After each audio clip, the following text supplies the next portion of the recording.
Life in the Trinity Ministry, in partnership with Brian McLaren, is pleased to present this series entitled The Storyline of the Bible. I had breakfast this morning with a friend. I don't know him really well. We're just getting to know each other, but a good friendship is developing. And he told me a bit of his life that I had known. He was adopted, and he told me one of the great things that his mother did for him as he grew up was from the very beginning, she told him that he was adopted, but she said, that makes you really special. She said, other people, they have their children and they're stuck with whoever they get. She said, but we went and found you. We wanted you and we chose you. So you're really lucky and you're really special because you were adopted. And he said when he was in 5th or 6th grade, you know how kids that age can be, some of his friends or playmates were making fun of him for being adopted. And he remembers just kind of yelling back to them, listen, you think it's bad being adopted. I'm lucky. He said, your parents are stuck with you, but my parents actually chose me, so I'm way better off than you are. And he said that identity of knowing who he was, he said, and knowing that he was adopted and knowing and having meaning with that adoption, that it meant that he was really wanted and chosen. He said that that's had a lasting effect on his life. Then he was telling me how just a couple of years ago, he's in his 40s now, he discovered that his mother, his birth mother, had 2 other daughters. And so he had 2 half-sisters. And he has since managed to find them, and they have become really, really close. And he was saying how finding this whole other part of his family that he's now connected to, how meaningful that's been, special that's been in these last couple of years. To me, this is what happens when we really get a feel for the biblical story. When we have some sense of where we're from and how we got here and how we got in the mess we're in. It gives us a kind of confidence, and it lets us be honest about things. And I think it helps us discover other people in a way, too. We discover that, in some sense, every human being is my long-lost, distant relative, that we're all connected in this big, beautiful story that's the story of God. And that's what we're doing in this podcast. We're trying to get a feel for the biblical narrative by going through 7 episodes of the biblical story. We've spent several podcasts on episode 1, which is creation. And we've seen how that roots us in a deep sense of identity as people made in the image of God. And now we're looking at the 2nd episode, which is the episode of crisis. And I suggested last time that as we see this, we try not to import too many of our external theological ideas in, and we try to encounter the stories of crisis in the first chapters of the Bible. We try to encounter them in their native form. We try to encounter them raw and unedited, and we try not to slap too many categories on them. So we haven't used words like the fall or original sin. Again, there's a place for those words. But I think if we bring those terms in too quickly, we actually miss some of the richness that's there in the original story and some of the complexity and dynamics that are there in the original story. So we looked at the crisis first in the story of Adam and Eve and the serpent and taking the fruit. We looked at that as human beings living in the state of hunter-gatherers, where they're living in a garden, so to speak. They just find food that's abundant around them. But they refuse to live within those limits. They want something more, and they decide that any limits that should be placed on them, they want to transcend. And this results in deep alienation. Alienation from themselves because they feel ashamed, alienation from God, they go and hide, alienation from each other, they start blaming, Adam and Eve start blaming each other, alienation from creation, so no longer will they just enjoy the life of hunter-gatherers, but they're going to have to sweat and work the ground eventually as farmers, and it describes our ancient history very powerfully. Then we looked at another dimension of crisis that comes in the story of Cain and Abel, how Abel seems to represent the primitive nomadic herdsman, and then Cain represents the farmers who settle and build fences. And when the brother who's the herder comes into the brother who's the farmer's land, he is murdered. And we see that human beings now are developing new levels of violence and even murder. That, of course, brings us to the story of the flood. And there we see the possibility that as human beings, as human numbers increase and as our evil increases, that we will experience cataclysmic consequences of our bad actions. And those cataclysmic consequences, in a certain way, bring us back to a very basic level. And that's what happens to Noah. After the flood is over, Noah goes back to being a farmer, and he has to kind of rebuild, and the whole world has to rebuild. It's a reminder to us that our evil can get so out of control that it brings cataclysmic consequences. Something interesting happens at the end of the story of Noah and the flood, which, by the way, we think of as a little children's story, but I mean, it's really pretty horrific. It's a story of mass destruction, and it's in many ways, I think, a very adult theme, not really a story about cute little animals at all. But at the end of the flood, when Noah and the ark land, we see something quite fascinating. You find it in Genesis chapter 8, verse 20. Then Noah built an altar to the Lord, and taking some of all the clean animals and clean birds, he sacrificed burnt offerings on it. The Lord smelled the pleasing aroma and said in his heart, "Never again will I curse the ground because of human beings." Even though every inclination of the human heart is evil from childhood, and never again will I destroy all living creatures as I have done. As long as the earth endures, seed time and harvest, cold and heat, summer and winter, day and night will never cease. Interesting. That in the middle of our evil and after the cataclysm, human beings return to God, and God, in a sense, gives us a new start. And that new start is so fascinating because now what we find is a repetition of the very language we had in the original creation. You find this in Genesis chapter 9. Then God blessed Noah and his sons, saying to them, "Be fruitful and increase in number and fill the earth." Isn't that interesting? Same words. And then he brings in another twist. Human beings up till this point apparently have been vegetarians. Now, again, I'm not saying that this is actually true in history, but that the way the story goes, they've been vegetarians. Now they're allowed, they'll also be able to eat meat. But they're given limits on how they eat the meat. And also the idea that you can eat meat, but you can't take human life. You might take animal life for food, but you cannot take human life. But you get down to verse 7. "As for you, be fruitful and increase in number, multiply on earth and increase upon it."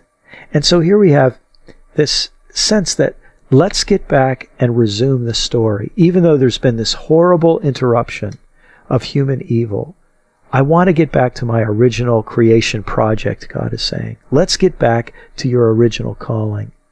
And that's why it's so important for us to know our story. It helps us go back to what our original calling is.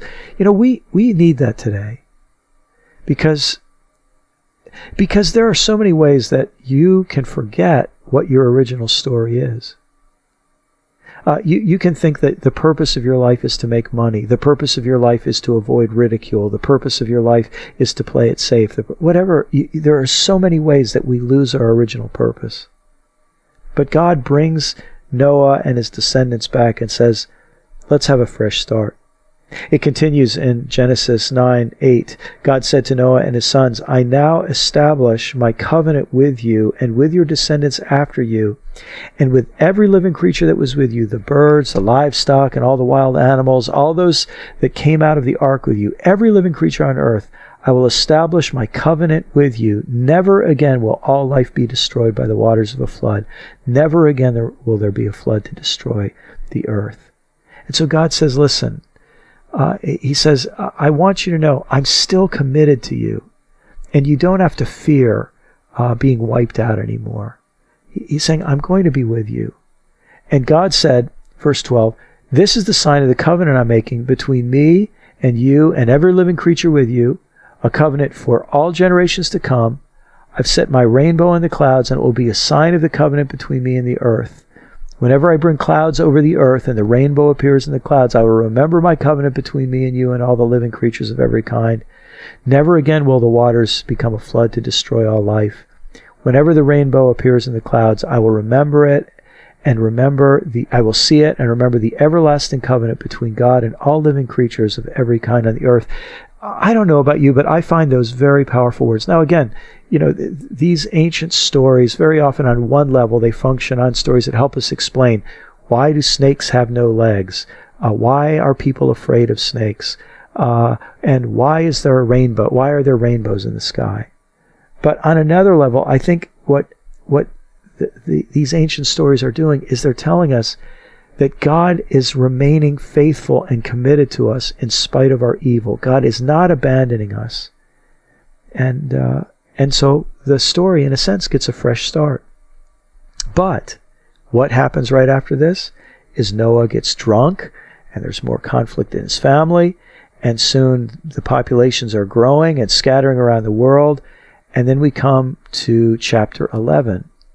And that's the story of the Tower of Babel. Now, again, on one level, this is probably an ancient story that's saying, why do people have so many languages? And it's a story to explain that. But at another level, I think there's something else going on. And again, I think what happens in many cases is the Jewish people take the stories of the nations around them with all their different gods, and they, believing in one true and living God, now recycle those stories and give them a twist and a fresh meaning within the context of their belief in one true and living God.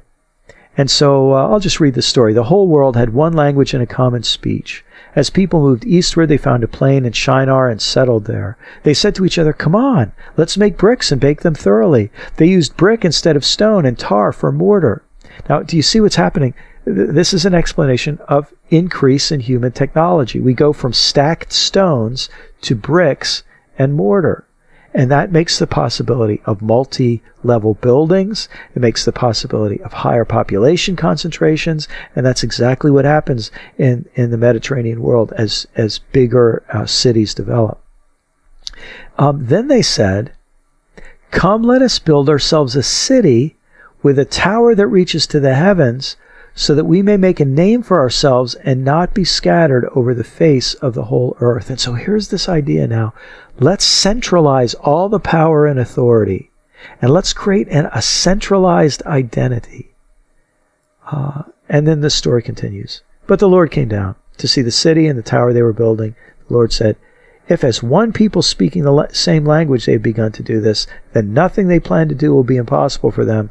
Come, let us go down and confuse their language so they will not understand each other. Now, again, the way this is stated almost makes it sound like God's a little insecure. And again, Genesis, the writer and the people who passed these stories on and eventually wrote them down and recorded them, they weren't worried about theological precision the way a contemporary critic would be. But what I think is coming through in this story is that the Lord is intervening so that human beings won't achieve levels of civilization and sophistication that they aren't ready for. And I think this is a very powerful message in the very beginning of the Bible, the 11th chapter of the Bible, that when human beings band together in huge numbers in huge cities, in a sense, the possibilities for evil multiply, because this is when we get domination of the majority by elite minorities, plutocracies, the rule of the wealthy, kleptocracies, the rule of those who steal from the others, all forms of domination.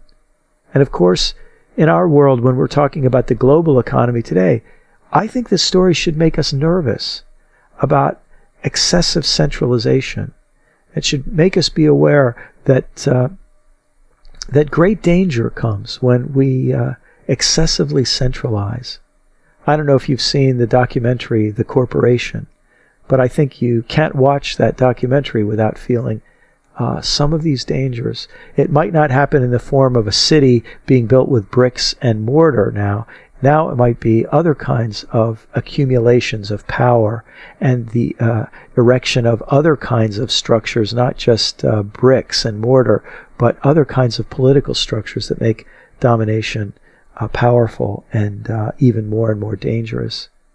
Now, I want to skip ahead because, remember, we're tracing the crisis from disconnection with God, from Adam and Eve, which results in all kinds of alienation with themselves, alienation between them and God, with each other, and between them and creation. And then we have Cain and Abel, where violence breaks out, alienation between brother and brother, in fact leading to violence and murder.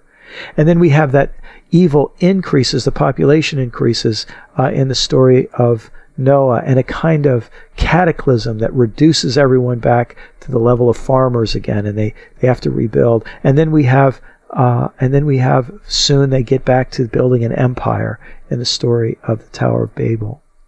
I want to skip ahead and just see how this faithfulness of God spells out, because at the end of Genesis, the last half of Genesis really traces the story of a guy named Joseph. And Joseph, interestingly, is mistreated by his brothers. You might recall they're jealous of him. They don't like him. And so they sell him to be a slave. First they're going to kill him, and then they decide to have mercy and just sell him to be a slave. And he ends up in the Egyptian Empire. Now remember, we've just seen how dangerous empires are with the Tower of Babel. But he ends up in the Egyptian Empire, first as a slave, and then you'll remember as the story goes, he eventually works his way up from slavery to a position of great power and influence in the land of Egypt. And then the story ends with his brothers being the very ones who had tried to threaten to kill him and then sold him into slavery. They need to come to Egypt because there's a terrible famine in their own land. And of course, Egypt with the Nile River isn't going to have the same kind of famine. And so they come. Now imagine how the drama of the story builds. The brothers who betrayed their brother now come seeking help from Egypt, thinking their brother is probably dead or a slave somewhere, and they don't recognize him. But now he's the very guy in charge of relief in Egypt. And they have to ask him for help. He hides his identity from them and goes through a kind of an elaborate test of them so that he can actually get all of them together and in a certain sense make sure that they protect one of their other brothers, unlike the way they had treated him. And then at the very end of the book of Genesis, we have Joseph confronting his brothers and saying, I'm the brother you sold into slavery. And they're afraid that he's going to kill them in revenge. And he says, no. He says, what you meant for evil, God has used for good. And I think this is the best way to understand the unfolding of the biblical story. We start in this beautiful, harmonious creation. And then we have crisis. And the creation is put under threat by human evil and violence and arrogance. But in the middle of it, God remains faithful to the people. He doesn't give up on them. And in fact, works to undo the evil that human beings have created. So that at the end of Genesis, a brother forgives his brothers who have tried to kill him and threatened to kill him. And in a sense, we see in Genesis, forgiveness and reconciliation overcome human evil. And it happens because God is faithfully at work in all of these circumstances. It's really quite a beautiful storyline. And that's the storyline I think that we're set up with in the first two episodes, creation and crisis.